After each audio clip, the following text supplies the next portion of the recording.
Live from the Texas Cheerlickers Studios, it's In the Building with Mike Taylor and Rudy J.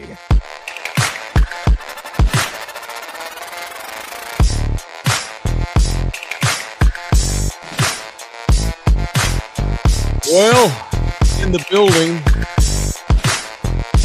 is the Cowboys postgame show on Sundays and or Mondays. And next week it'll be a Monday night. And I assume it'll be a hell of a lot easier game to win next Monday night when they play a ding-dong Arizona Cardinals team. Mike Taylor, there's Rudy J. Welcome in. It is the postgame show presented tonight by Price Chevrolet out in Pleasanton, Texas. Down south in the country is Pleasanton, Texas, one of the fine auto dealerships in all of South and Central Texas. Price Chevrolet tonight brings us Cowboys postgame show. Rudy J, Mike Taylor, Jose Bouquet is the audio disseminator. So welcome in here after and maybe we shouldn't be shocked. Well, I'll start there. Rudy, are you shocked that they got their ass kicked as bad as they got it today? 44-24, but it was probably worse than the score even indicated tonight. I'm shocked at how easy it was. For Denver? I'm shocked.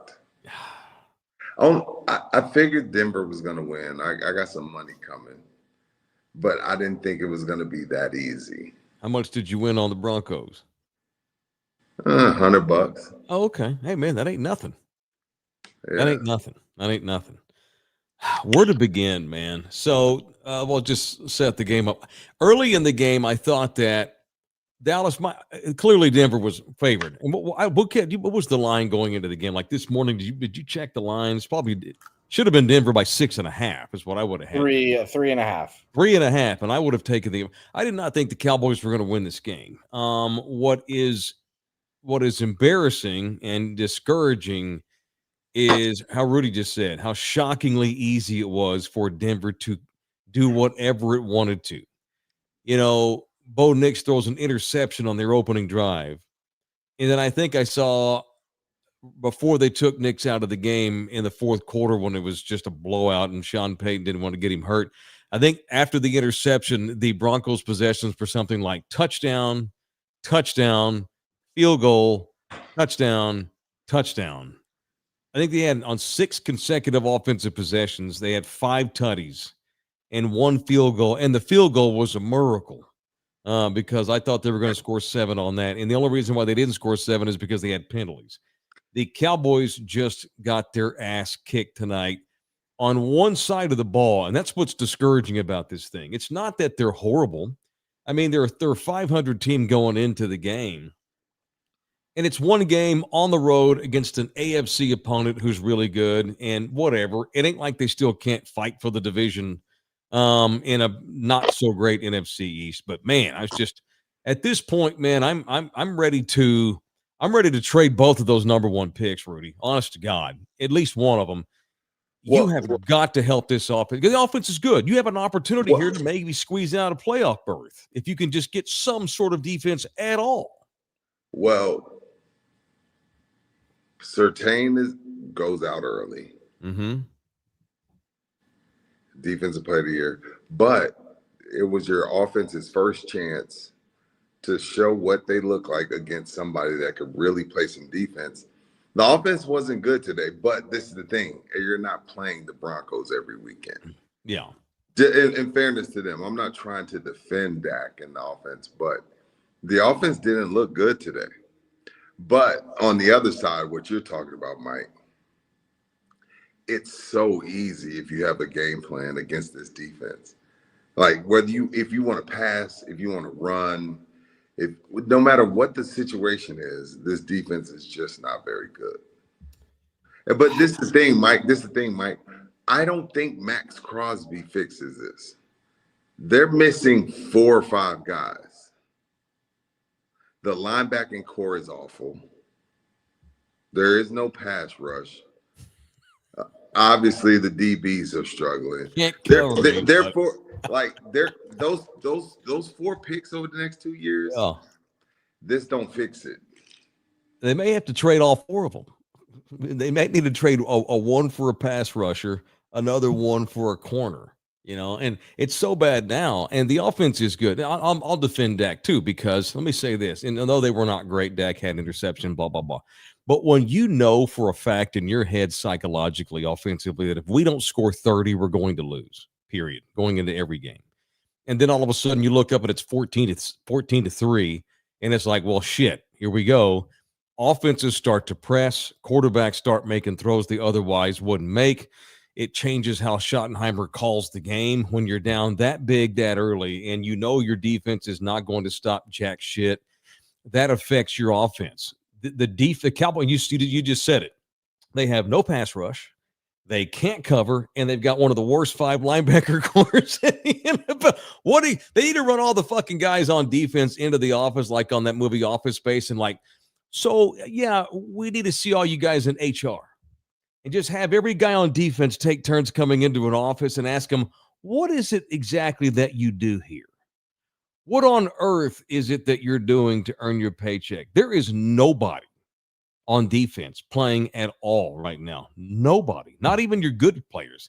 But when you only have 2 or 3, but it's a personnel issue, but there's a trickle-down effect on the guys that are decent, like Osi Odigizua, Kenny Clark, guys that have been here a little while. It's just disheartening knowing that there's nothing we can do. It's demoralizing, and it affects your entire freaking organization. Everybody. Provided that they still think that they're a playoff contender, and I'm sure that they think that they are, you owe it to your offense and the guys on defense that are busting their ass trying to at least do something. Now, I don't want to just like throw away those picks just because you're desperate now, because you know me, I hate trading ones. I hate getting rid of ones. But I'm glad you said that. I don't want to throw them away just for anybody. No, I know it's got to be the right thing, man, but what I'm saying, I guess, here over the next 2.5, 3 weeks as we get closer to the deadline is you better be calling every team in the league. And all the teams know you need help. They're not going to, so they may not be able to find the right deal. I don't know how much leverage they have. They may not have any leverage, but you have to do something. Something has got to change. This is it's demoralizing, and you were completely wasting a very solid offense. I don't know that it's a top 5 offense, but it's a good offense, and it deserves better. Yeah, I was looking forward to this game. I wanted to see what Dak and CD and Pickens and Williams, I wanted to see what they look like against a defense that had a bunch of dogs.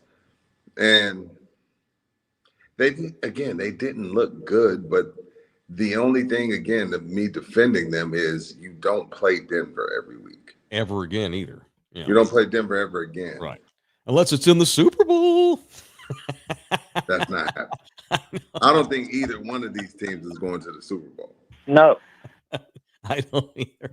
I like Bo Nix. He couldn't have been drafted by a better organization, and he couldn't have a better coach, but Nix has got a ceiling for sure. But their defense is awesome. They've got young, up-and-coming wide receivers.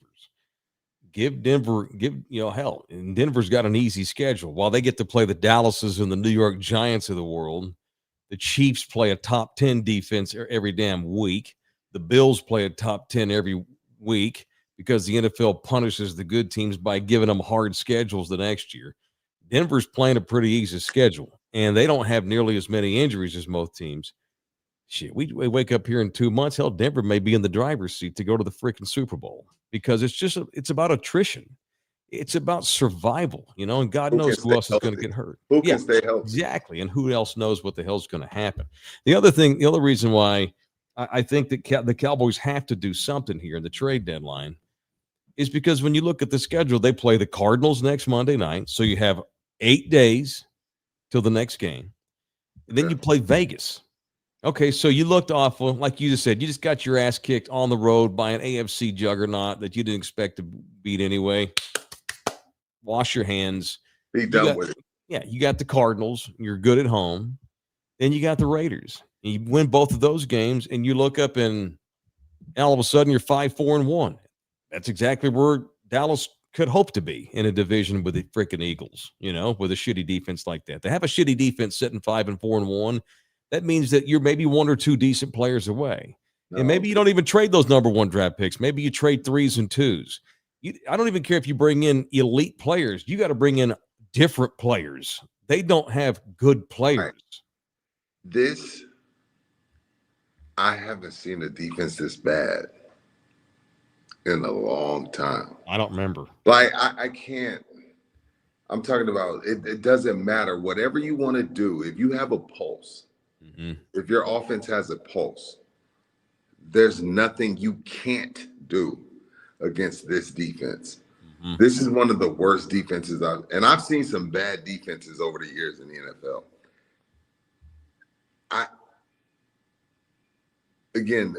Let's fire Eberflus. Fire him. I'm not against that, Mike. I'm not against firing Eberflus, but I'm also telling you that I don't know how much different it looks after he's gone. I agree with you. There for the first 3 or 4 weeks of the season, I'm like, okay, this is the wrong DC. I'm not sure it's the right defensive coordinator. But, 2 weeks ago, we're told that, Shoddy went and spent more time on defense and working with Matt Eberflus. And Shoddy defiantly defended Eberflus a couple of weeks ago, called him a damn good coach. If you coach long enough, you're all going to be in the position that Eberflus is in, blah, blah, blah. Okay, so he was a damn good coach. Fast forward to now, okay, fine. I don't know that he's a damn good coach, but I know that he's got very little to work with. Like, what does Nick Saban do as the Cowboys defensive coordinator with the current personnel that's going to make this thing fire around? Yeah, it's a player problem. The Cowboys have got to, I don't even care. Again, yeah, shop one of those number 1s you have. But I'm talking, even if you trade a 4 or a 3rd round pick for a pretty decent cover corner, maybe someone who's playing for a bad team or has a contract sitch that his team wants to get out from underneath. Just some different fucking people, don't have to be elite, just different humans to play defensive positions. They don't have anybody. Trade all 4. Only just go for it. No, and I'm not even like trying to be funny. I'm just like, at this point, because you have an offensive line, you can fill in running back. You have a wide receiver. You have your tight end and Ferg. You got your quarterback. You got 4 picks over the next 2 years. Go get a corner. Go get a linebacker. Go get 2 defensive linemen with those 4 picks. I'm not against that because I don't know if you're finding those people in the draft. So trade all 4. Get a DB, get a linebacker, and get 2 defensive linemen. All right. If you'd like to tip us, you may certainly do so. Feel free to jump into the chat. We're going to try to get to as many of you as we can tonight here on Cowboys Postgame Show, presented by Price Chevrolet of Pleasanton, Texas. Shout out to Alan Minton. Just became a new member. We love members. Alan Minton. I'm still trying to find David Auerwater. I didn't hear from him this weekend. You did? And he's probably doing stuff. I've got booze sitting here waiting on you, David.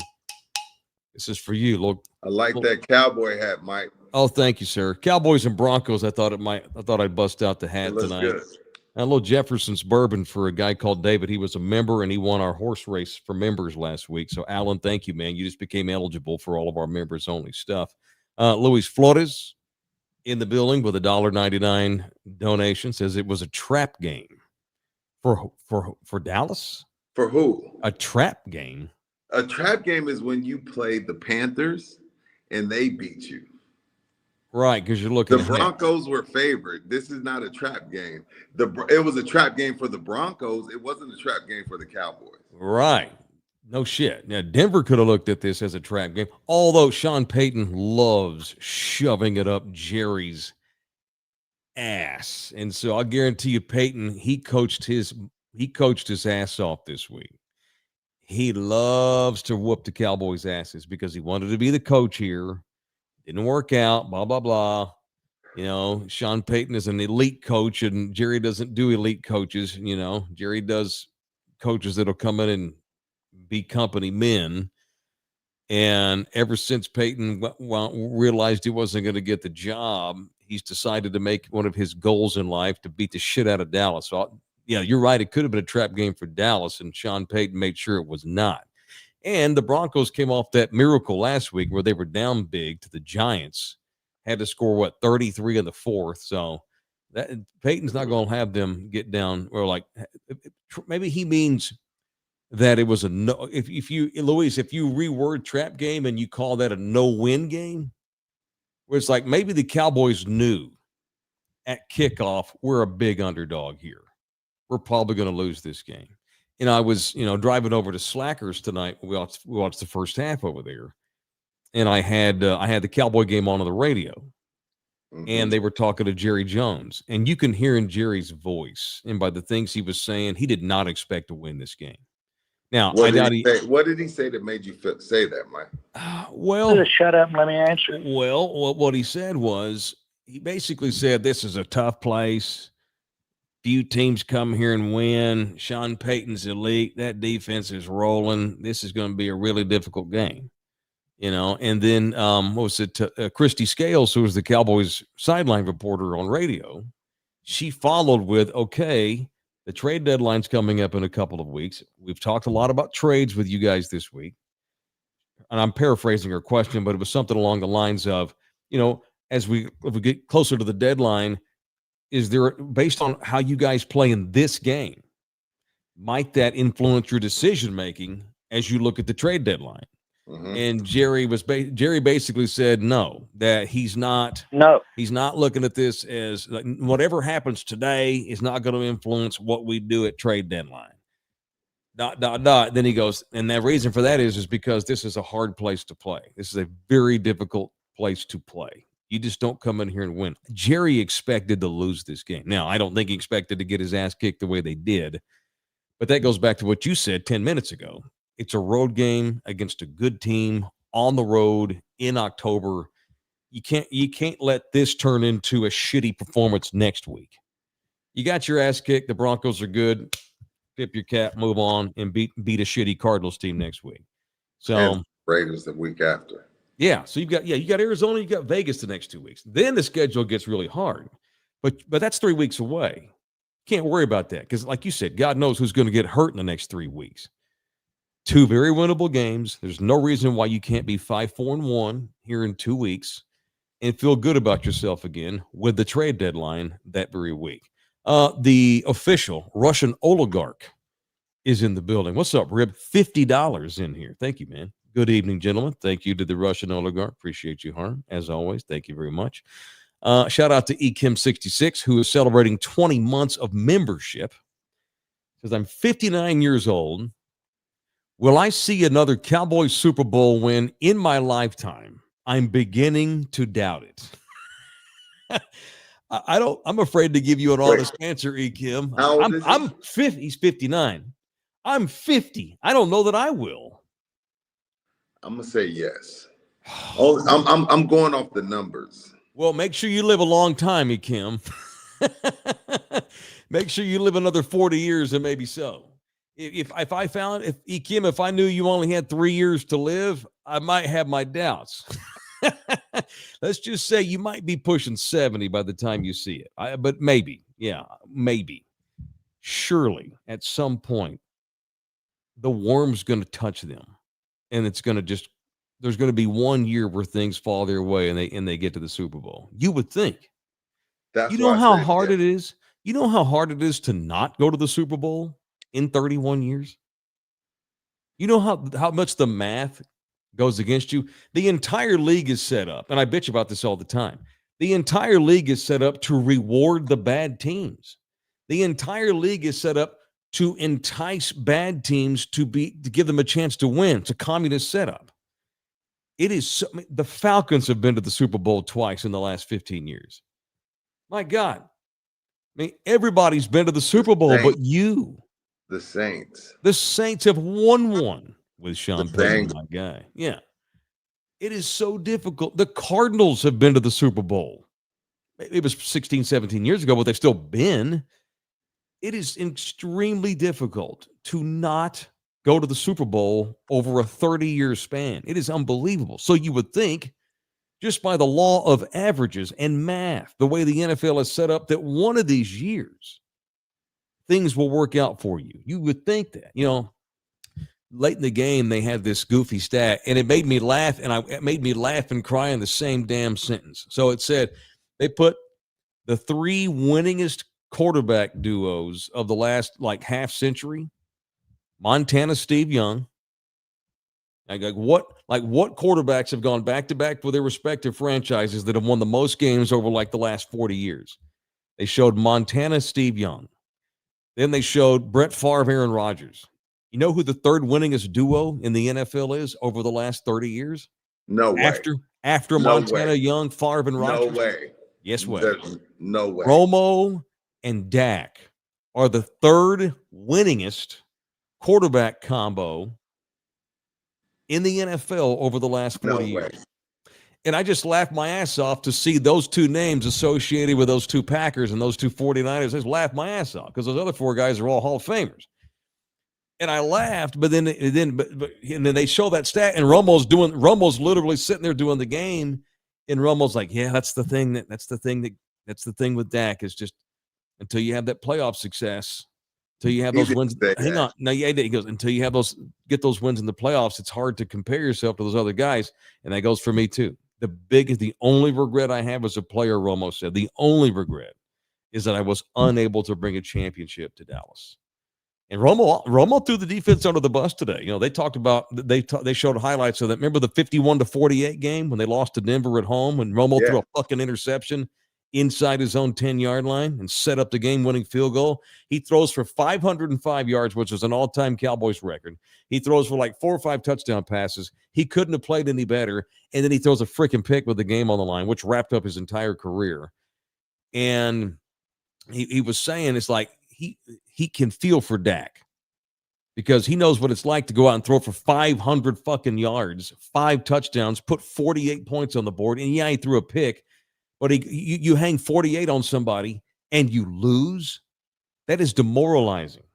And compare Dak's current situation to his situation that same season, which they couldn't stop anybody. You're saying you don't remember the last time they were this bad. It may be that year. Yeah. It was that year that Romo had to score 40 or they were going to fucking lose. Then, of course, his back went out on him and it was over. It is Cowboys postgame show presented tonight by Price Chevrolet of Pleasanton, Texas. It is Price Chevy. Thank you to Price Chevy. They are the official lead sponsor of tonight's show. Pleasanton, Texas. Y'all know where Pleasanton is. When you're looking to come by new Chevy or need a quality auto repair even. We've had guys get their cars fixed down at Price Chevrolet. You've come to the right place. That is Price. The Pleasanton Chevy dealership has a team of experts who are standing by to assist you with anything you need with your car. Many of the team members over there that work at Price, they've been over there for a decade plus across all departments, which means these people know what they're doing. It's a great place to work. It's a great place. New and used Chevy models for sale. Don't hesitate to apply for auto financing either or leasing options and get a great price on the Trailblazer or the Traverse that you'd like to take home. It is Price Chevrolet of Pleasanton, the presenting sponsor tonight of Cowboys postgame show. All right, 44-24, the final. Just an absolute ass kick. 30 wasn't going to be enough tonight. No, we need a 45 tonight. Need a 45. I've been saying you got to have 30 to have a chance to win. It took 45 tonight. We just couldn't quite get there. Cohen Stokes is in here. Y'all should be doing post game for Spurs. Could we have them on? How much money do y'all need? Well, Cohen, hit me up, bro. We follow both. Hey, we follow the money, baby. I would. You think I don't want to be on here talking about Wemby today after another 30-15 game? You think I don't want to be on here tonight talking about Dylan Harper's one of the greatest home debuts by a rookie ever? Probably the greatest rookie debut by a Spurs guard in team history today. They're 3-0, but no, I'm on here talking about the damn Cowboys. Akeem 66 is in the building. 1999. Thank you, man. Thank you very much. Appreciate that. AJ's in here. I nominate Mike Taylor, change his name to Bo Taylor for the week in honor of Bo Nix and his Go Broncos tweet earlier this season. Hey, I'm a Broncos fan, baby. I'm down with Bo Taylor. Bo Taylor. I feel like I need a chaw in my mouth. I might have changed my name to Bo. Nah, man, I've had 3 beers and I'm feeling good and Got Cowboys and Broncos, so I thought I'd bust out the hat tonight for funsies. Plus, I need a haircut. I got my hair salad started. Remember, I used to keep my hair long. Yeah, It's starting to get long again, and that it's in that in between phase where I can't do anything. You bald guys don't know anything about this. You get that medium length hair where it doesn't look right. That's the worst part about growing your hair out is you have to go through the process of it growing, and it looks shitty for a long time. So I'm due for a haircut tomorrow. But thank you, AJ, for your sentiments, Holmes. Thank you very much. Appreciate that. All right. They didn't. At this point, Mike, I'm like tired of. I'm tired of disrespecting them. Yeah. But they got it coming. They didn't look good. No, looks terrible. Rudy's quit. Have you quit on the Cowboys? Have you had enough? I'm not gonna quit. Let's get through these next two games against these bad teams. I'm not gonna quit because you're right, Mike. They could end up. They're 3-4-1 right now. They could end up in the next 2 weeks. They could be 5-4-1, which isn't bad. If I told you at the beginning of the season, after 9 weeks, they're going to be 5-4-1, you'd have been like, I'll take it. All right. I'll take it. Yeah, all right. Based on everything we've seen, now you got to go out and win those two games. Yeah. Are they gonna? Do I feel like they can stop Kyler Murray? Well, they can. No, but they can do a better. They can hold him to under 44. The Cardinals are not very good, and they're poorly coached, as always. And Kyler is half-ass cares most of the time. That's been proven out, by the way. Kyler Murray, like you say, sometimes guys just don't really care that much. I think Murray's rich and kind of a douche and doesn't. Kyler Murray is not going to put the work in to chase a championship. We would have seen that by now. We wouldn't have all these rumors that he's lazy and prefers to play video games and all that kind of shit. That would have never gotten out. He didn't get any favors done by getting drafted by that organization. Dallas should win this game. They have 8 days off. And look, by the way, and they're also going to get healthier. Right. And by the way, I'm not big on letting guys use injury as an excuse, except for quarterback. You lose your quarterback, you're done. But other than quarterback, I'm not big on the injury excuse because we're 2 months into the season. Everybody's hurt. Everybody's missing key players. Everybody is. Everybody. But that being said, they should get Donovan Wilson back, hopefully next week. God knows they could have used him in the safety area today. Say what you will about fucking Trayvon Diggs. Whatever the hell happened to him last week, Rudy's theory is a disgruntled woman hit him with a frying pan. Somehow he suffered a concussion at his house. He didn't play again today. They put him on IR, which means he's going to miss at least the next 2 games because it's a minimum 4 when you're on IR. Okay. So he's out at least the next 2 weeks. But at some point, Diggs will come back. I don't like Diggs. I'd love to see him gone, but he's a half-assed, don't give a shit Trayvon Diggs is still a hell of a lot better than what you're rolling out there today, So they should get – oh, and by the way, the former Longhorn, DeMarvion Overshown, is probably about 2 or 3 more weeks away from being ready. Still? All he can do is help. Yeah. It can't hurt. It can't hurt. So maybe you don't trade your first-round picks here in the next couple of weeks. Maybe you trade a 3 and a 4 for an dude, a decent veteran, an okay guy. I'm cool with that. And then you get Overshown back, and you get Diggs back, and you get Donovan Wilson back, and maybe you can be serviceable. You're not going to turn into Denver all of a sudden defensively, but it can't get any worse than it currently is right now at all. It's so bad. So bad. All right, we have to pick a raise the roof play of the game. It can be a Denver play, if you want. It doesn't have to be a Dallas play. The GC Services Roofing raise the roof play of the game. I'll let you think about it. I guess for me, what little hope this thing had in the third quarter got wiped out on the Knicks touchdown to Franklin. It was early in the fourth. Which one? It was 31-17. All right. It's a long shot.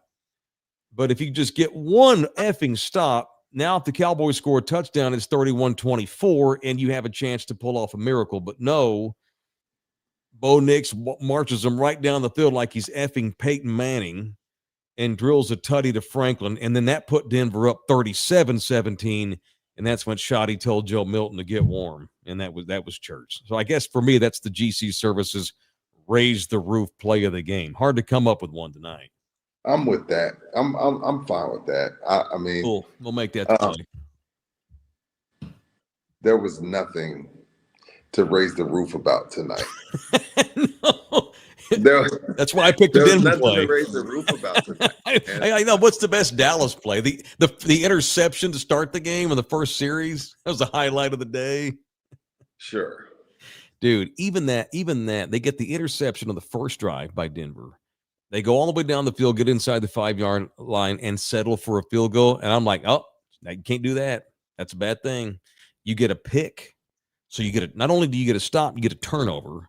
But in Denver, with your shit defense, you got to make that 7, and they were unable to do it. And it's only 3-0, and that was already a bad sign. And then you blink twice, and you look up, and it's 14-3 Broncos. And this thing was it was never going to happen. Never. All right, GC Services Roofing, they bring us the Raise the Roof play of the game. Even on nights we're having a hard time. Thank you to GC.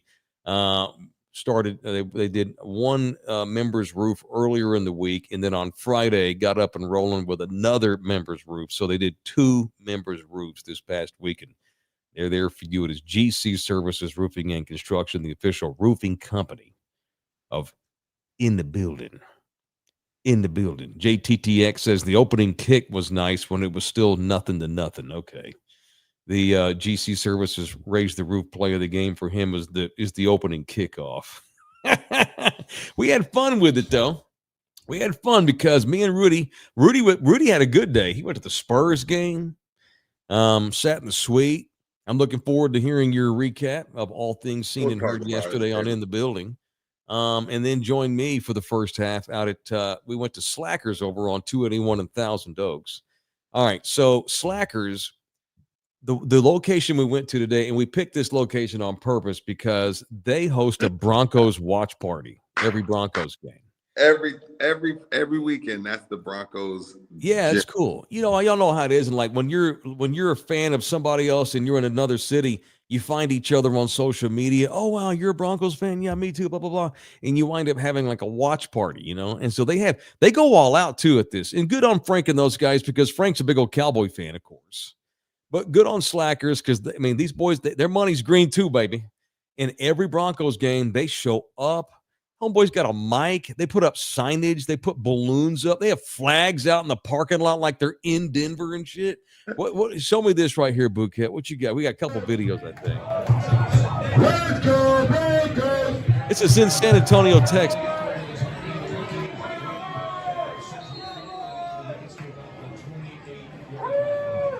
Only got one Cowboy fan and about 50 Broncos fans.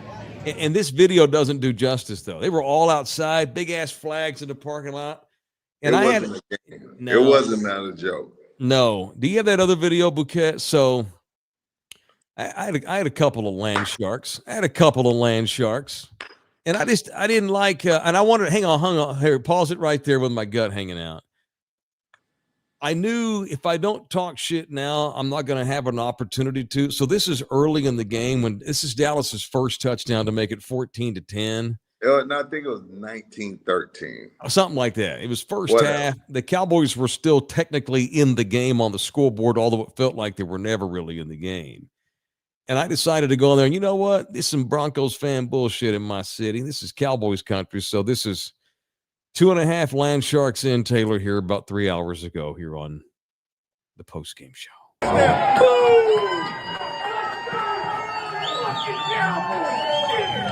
come to my fucking city, take your ass back to your square-shaped Colorado. Half these motherfuckers probably never even been to Denver. Oh, front-running bitches. Cowboy! Shit! All right, the video was not quality. The audio, thank God, looked good. If you run that again, will it look better, Bouquet? Is that all we're going to get? What's that? Get that old look. You come come to my fucking city, It's still take your kind of ass back to your blurry. square-shaped Colorado. Half these motherfuckers probably never even been to Denver. Oh, front-running bitches. That's the most southern you'll ever hear Mike Taylor as well. That's like the true Fort Worth 3 beers. Mike Taylor right there. Yeah, that's 3 beers in is what that is. The more I drink, the more that my accent comes out. I try to hide it best I can, but it's impossible. B was like, boom. Yeah, and I knew I better talk shit now while I have a chance, because I figured Denver would run away with it in the second half, and of course they did. And so now I'm drinking Sunkist to try to get started. Is that battle all the beer?